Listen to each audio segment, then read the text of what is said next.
Big Sky Cheese have been working closely with the city to obtain special use permits to build their facility here on this land behind me. Well, recently they've had to default on their loan due to some complications post-pandemic. Both Big Sky Cheese and Silver Falls Distillery have been slated to go up between Belt and Great Falls for the last couple years. Big Sky Cheese were the recipient of a bridge loan from the Great Falls Development Authority. Pre-pandemic, we did a bridge loan to a developer of Big Sky Cheese.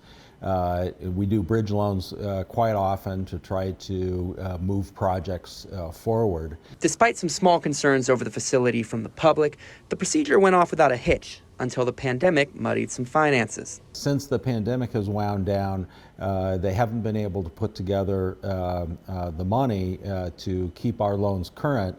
But also the loans have expired because our bridge loans are short term.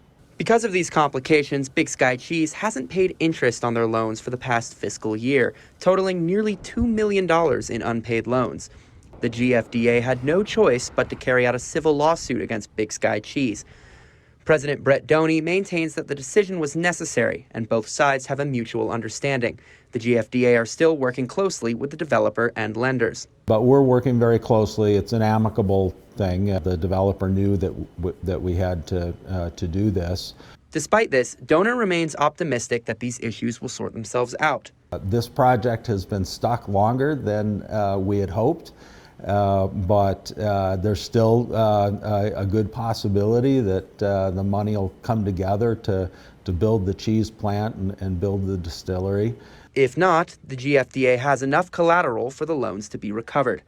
I reached out to Big Sky Cheese for comment, but have heard nothing at this time. If things can't come together, we could put that money to work in other things in the region.